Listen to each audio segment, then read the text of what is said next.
Hello. We're going to read the rest of chapter 7. Then I'm going to take a frying pan down to the neighbor. Then I'm going to go live.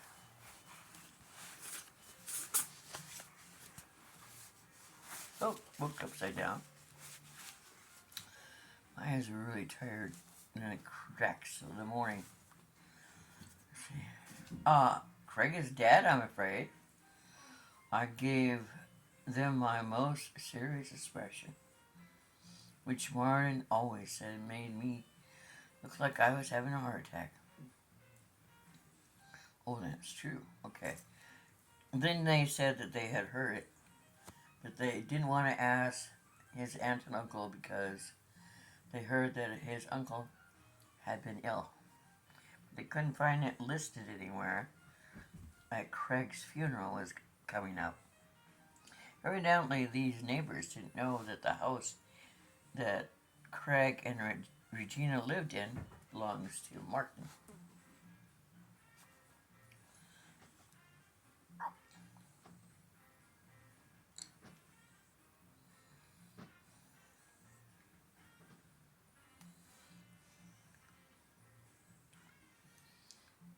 And then she went upstairs to check on Hayden.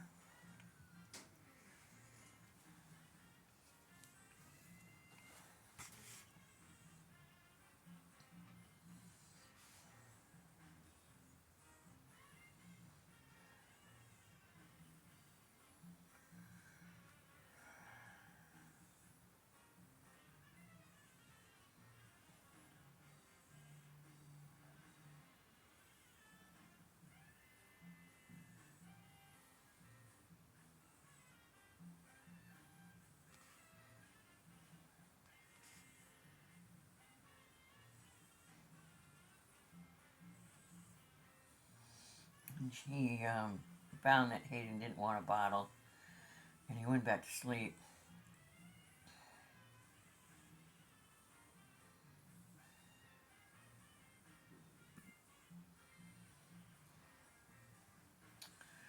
She had hoped that while she was upstairs, Martin and him, the neighbors, would become friendly and they'd share information.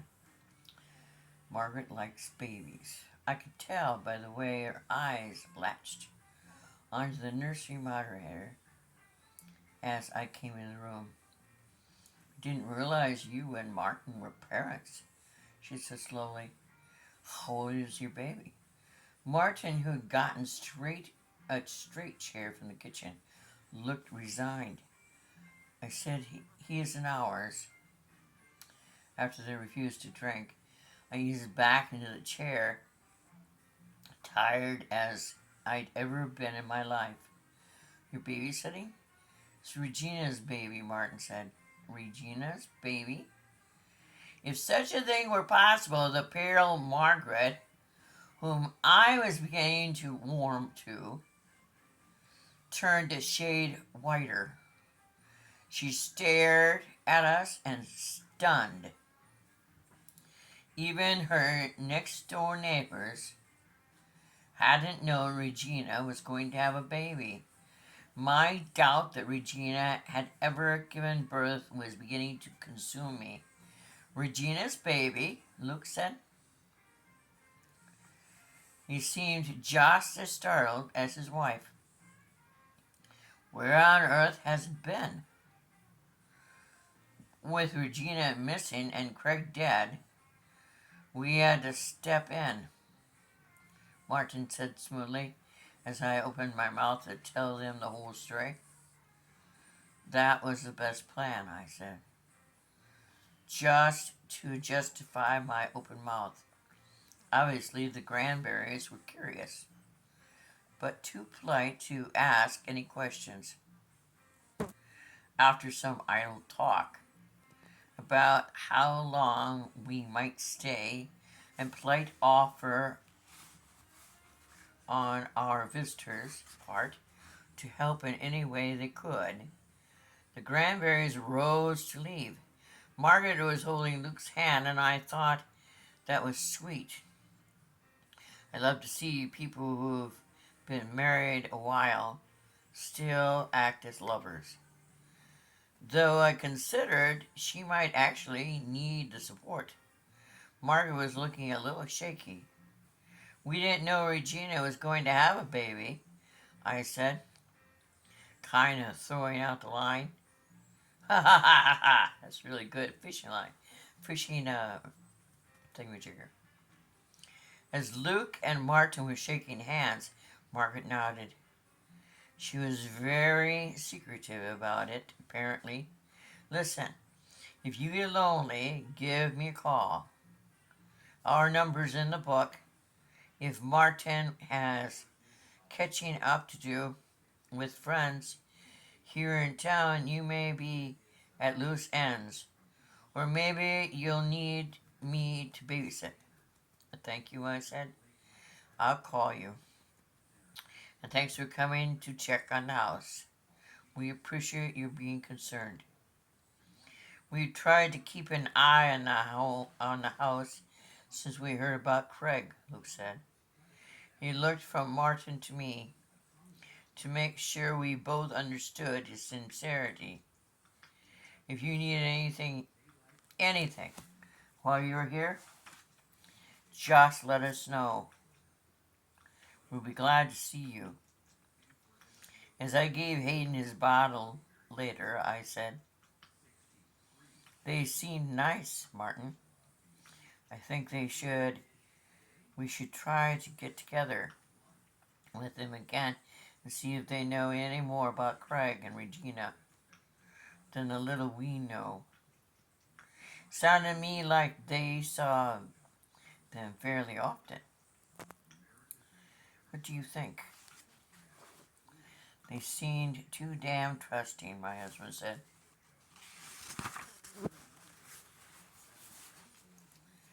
Coming all the way over here to what they think was maybe an empty house at night to check on lights. What if we'd been burglars?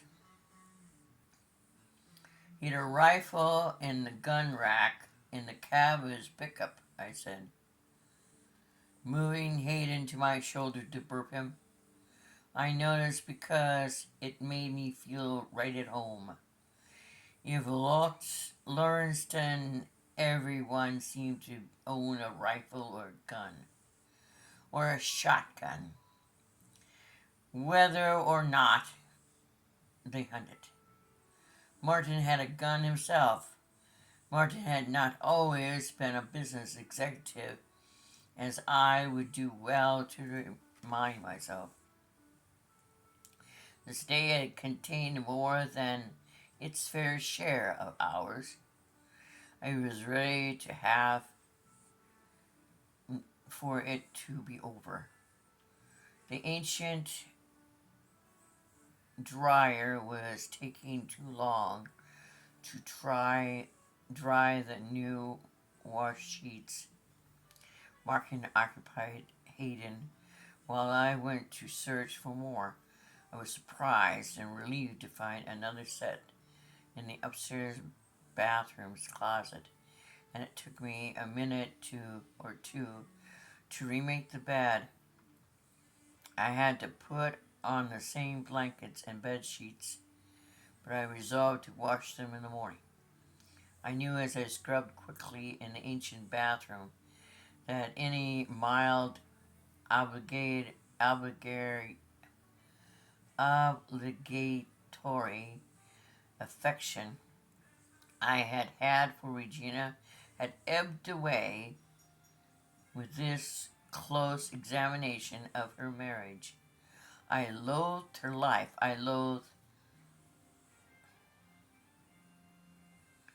Oh, got a baby going to sleep in my arms. Such a baby, gotta get the fleas out again. Baby, baby, baby, my little one. Okay, honey, that was so good. I hope I haven't made you crazy today, I ventured. You made me crazy from the moment I laid eyes on you, he told me. his voice drowsy with sleep and satisfaction. I snuggled into my pillow, praying for Hayden's last night. I love you, Martin said suddenly. I have a feeling that's gotten shutted to a sidetrack the past few days. Past few months, more like. I know you love me, I whispered.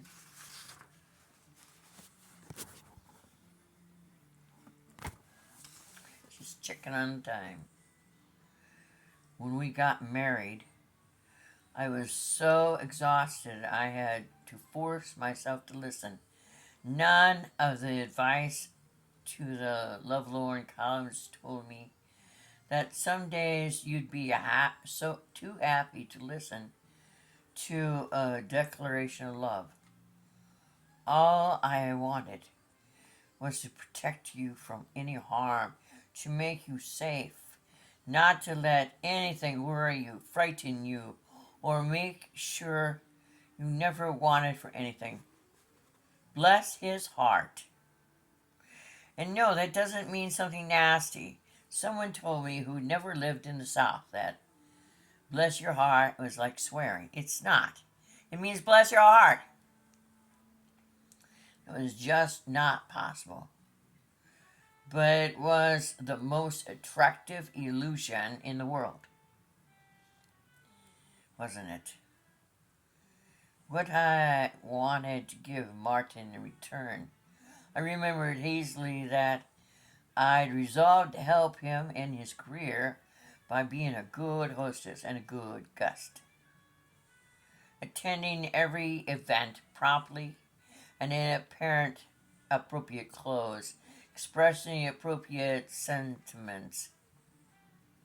I'd wanted to provide him with a house that was home, clean, comfortable, good cooking, smells in the kitchen, laundered clothes.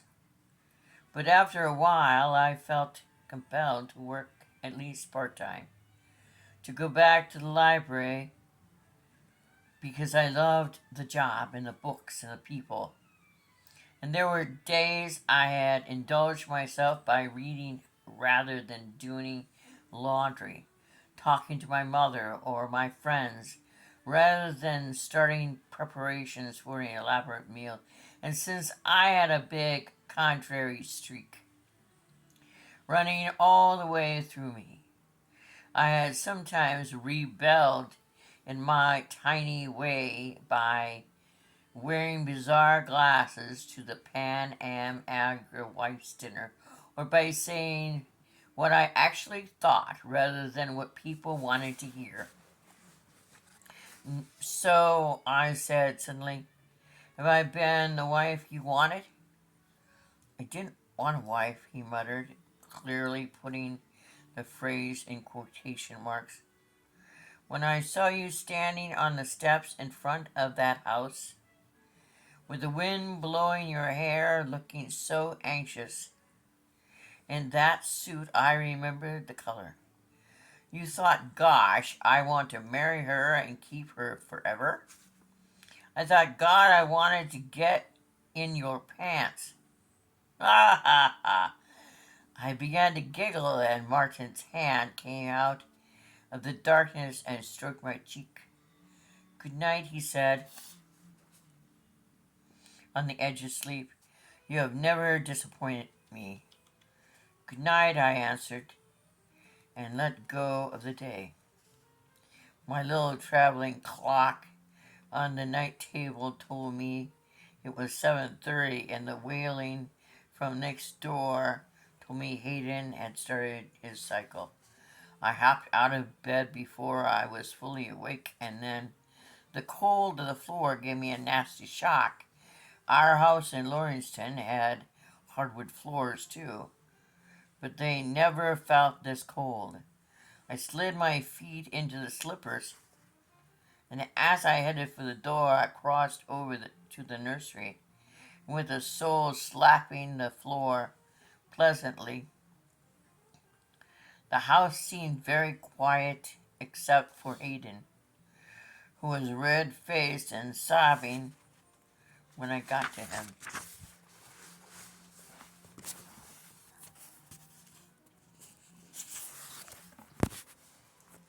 He slept all night. Mama's here, I said, my voice still thick with sleep. Don't cry, baby. I scooped him up from the crib after figuring out how to lower the side. I only knew cribs had sides that lowered because I had watched my friend Lizen do the honors on her baby's bed. For mothers less than 5 feet tall, the lower side was an essential feature. Not that I was a mother, I warned myself, catching my air. Heat a bottle, please, Martin. I called down the stairs as I changed Hayden on our bed. He definitely didn't like the cold air smacking his damn bottom. And I didn't blame him. He was overdue for a sponge bath, but I dreaded giving him one in this chilly house. Down the stairs we went, Hayden still complaining, but not too frantically. The kitchen was empty. Far from coffee waiting for me and a bottle awaiting Hayden, everything looked boringly like it had the night before. The door to the back porch opened. Martin stepped in, stamping his feet, and stood on a little rug by the back door to take off his boots. He stepped through to the kitchen in his stocking feet. Look outside, Ro, he said, with a grin on his 12-year-old. For the first time, I glanced out the windows and I realized why the house had seemed so silent. The fields and the driveway were covered with snow. Oh my God, I said, stunned. I stared at the heavy white coating. Oh wow, from the horizon to the next, it was the same. I've never seen that much snow in my life. I almost wish we had a sled, he said. I almost wish I had a cup of coffee. Coming right up, Martin said. Awful damn cheerful. Who could have guessed? Snow would have that effect. It did on my girl, Sherry's from Macon, Georgia. I sat there in the semi-conscious lump while Martin heated the baby bottle, started the coffee, and made toast with a beautiful toaster. That had to have been a wedding present for Regina and Craig. Martin even hummed. He is not a hummer. He took Hayden and gave him his bottle. Look out there, fella. Snow everywhere. When you get bigger, you can bundle up and go out there and make snow angels and pee in the snow and make a snowman. I sensed a theme. By the time Martin was wound down, I had had time to pour 2 cups of coffee down my throat and eat my toast too. Can we get out of here? I asked. I took my 3rd cup with me to the window. I mean, can your car get out the driveway? Martin looked serious all of a sudden. He loves a Mercedes for sure. I'll call Carl, he said, and vanished. I tried to remember Carl from our wedding, which Martin had assured me Carl attended. I was drawing a blank. Of course, I'd been so nervous. I was surprised I'd gotten the responses right. I occupied myself by spreading towels by the kitchen sink to give Hayden that quick sponge bath I felt obliged to give him. He hated it just as much as he had the last time I tried this process, maybe even objecting more loudly because it was cold. It had already had dark doubts about this little ritual, which Amina had assured me was obligatory. After all, how dirty could Hayden get? I changed his bottoms every time I changed him, but I dutifully soaped the hands that were never grass food and the feet that never took a step. At least, I told myself recently, all this complaining would surely wear out the baby, resulting in a good nap. Carl's coming out, Martin told me. Great, remind me about Carl. Carl Baggerson, whose family was Armenian a couple of generations ago. He went to school with me, though he's a couple years older. So what does Carl do now? He owns a Jeep place. I nodded wisely. It was all becoming clear. So you fellas were buddies through school. Marcia shrugged. Yeah, we were. We were on the football team together. We went hunting together. He dated Barbie for a while. We joined the army together. Speaking of high school buddies, what's the story on Dennison Stenson? Remember, he's the one who's with Martin's ex-wife.